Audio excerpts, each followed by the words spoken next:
Hello my creative friends. Today I'm sharing with you one of my favorite cards to make. It's what I've called the Scallop Square card. And the card we're going to be making today is very similar to this one here. We're going to use the Vintage Vogue stamp set and the Mixed Bunch stamp set, I believe it's called.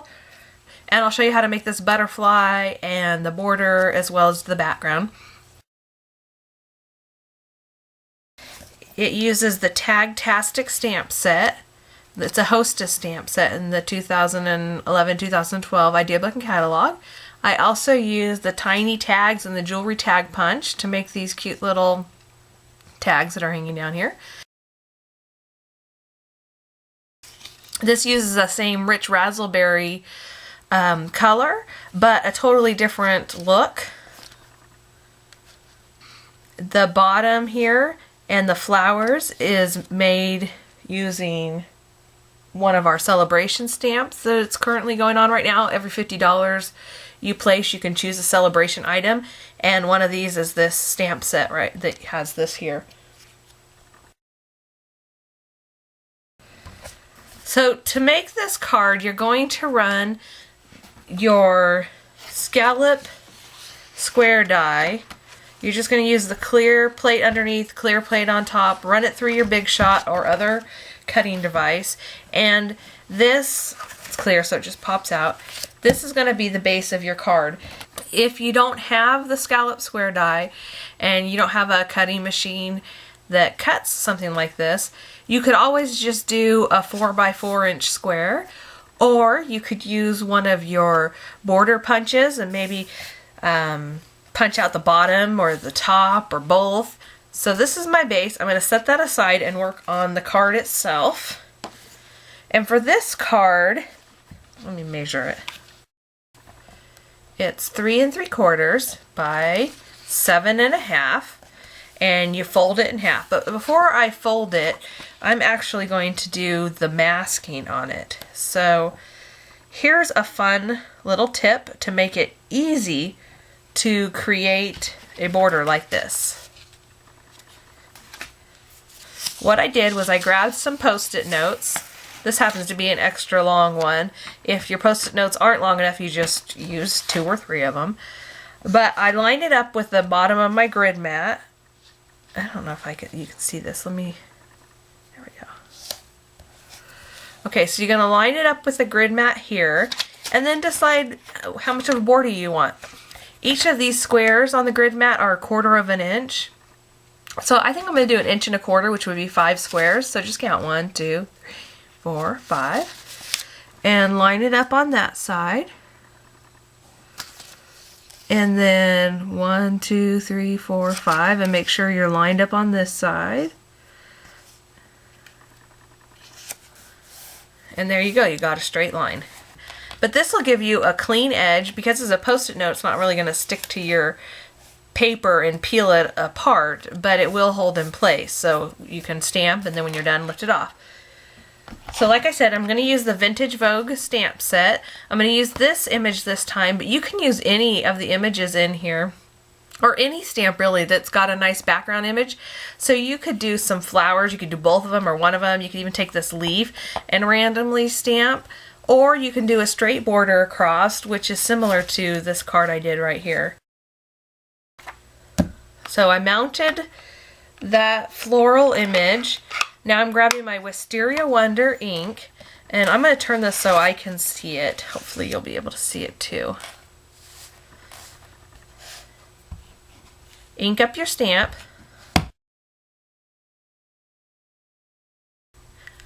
This is just a piece of paper that I did the color cue challenge earlier, so I printed it out. Any printer paper or scratch piece of paper or junk mail can work if you don't want to get your grid mat messy or dirty. You can certainly just stamp right on here, but I have my logo on here, so I didn't want to mess it up. So I just grabbed a piece of paper. Your shipping invoice will work.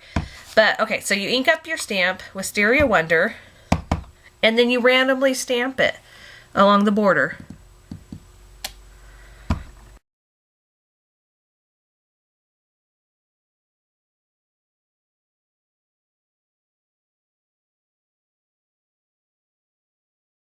And I'm trying not to overlap these too much with each other, but it's okay if it goes off the paper. And then you're going to clean your stamp. I'm going to close this up. I find one of the best ways to ensure that I'm going to have time and a space to be able to craft and create is to put things away as I go. So I clean my stamp. I'm going to put it back in the case. And if you saw my other video on mounting clear mount, you know why I keep the rubber in there, so I can see exactly what is missing and where it goes. And I close my ink pad so that I don't accidentally, drop my finished project in there. Okay, so once you're done stamping, you just peel this off, and now you have a nice, clean, crisp line where the Post-it note was, and you've got a pretty little border.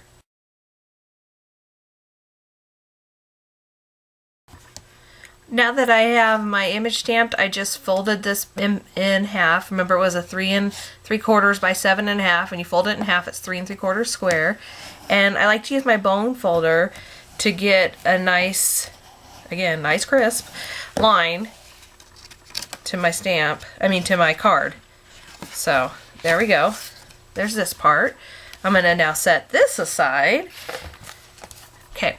This is the mixed bunch stamp set, and what's funny is I almost didn't buy this one, and I saw a butterfly being used and thought, oh, I think I will buy this and the punch, and it turns out I keep grabbing this over and over and over again. I think it's because I just love this image here, but all of them are really fun, and you can make this butterfly using any of these images, but today I'm going to use my favorite here.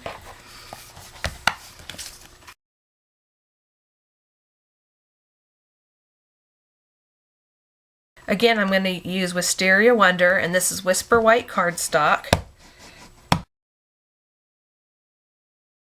Stamp it and lift.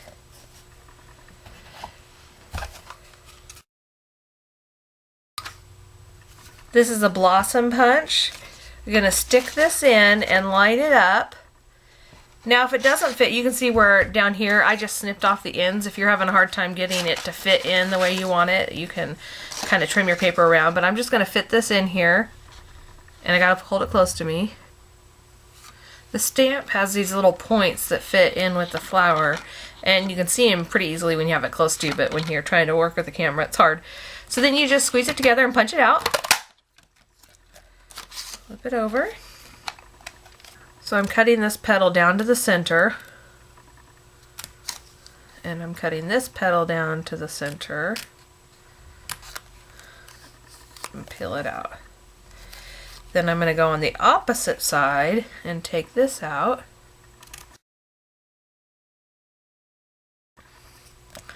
And there you go, you've got your butterfly. A couple more things we're going to do to this before we add it to the page. You can take your paper piercing tool and wrap it around and kind of add some curl to it, or use the bone folder and the same thing. I just kind of pull it, or even just your finger, and I'm just kind of making those butterfly wings curl a little bit.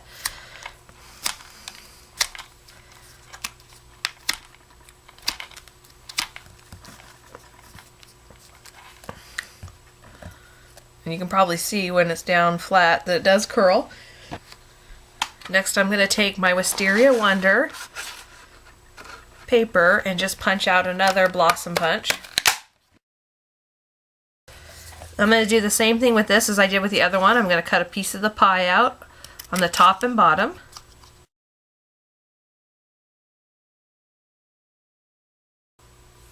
I'm not going to curl this one because I'm going to just lay it flat on the card, but that's basically what you have. Now you have your little butterfly.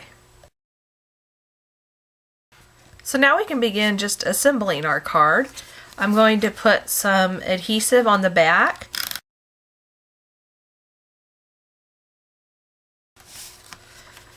Center it on your scallop square.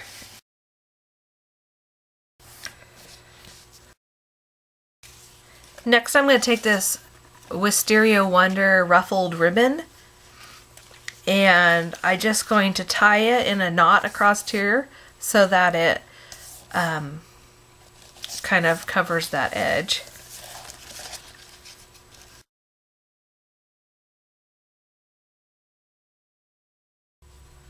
Once you have your knot the way you want it, just trim off the edges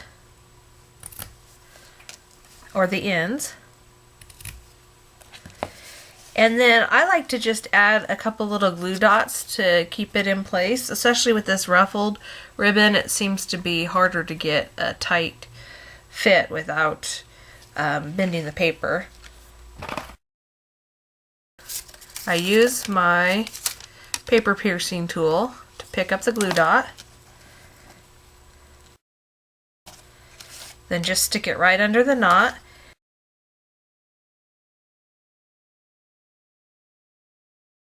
You could also run sticky strip across here and adhere your ribbon that way. But I like this because it gives it just a little bit of give, and I can move it a little bit and fiddle with it to make sure that it's even and straight. Use some sticky strip, or use some snail adhesive to get it down.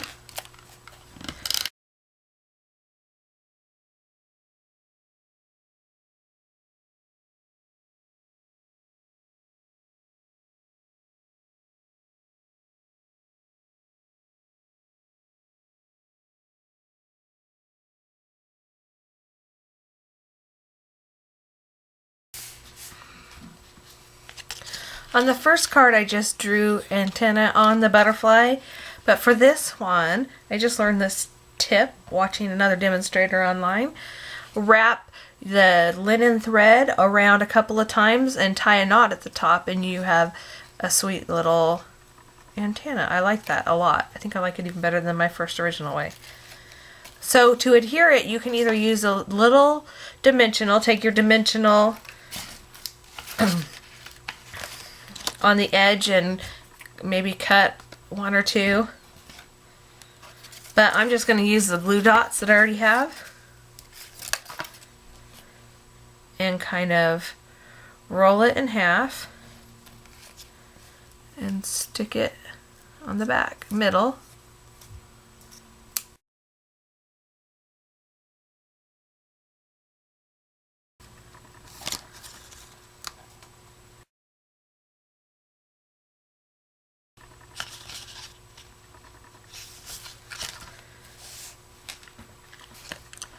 As a final touch, I'm just going to add some of the basic rhinestones, and again, I like using my paper piercing tool. And you want to lift, each of the rhinestones has a glue dot on the back, or what seems like a glue dot, and you want to get the glue dot and the rhinestone up away from the paper and leave the paper there.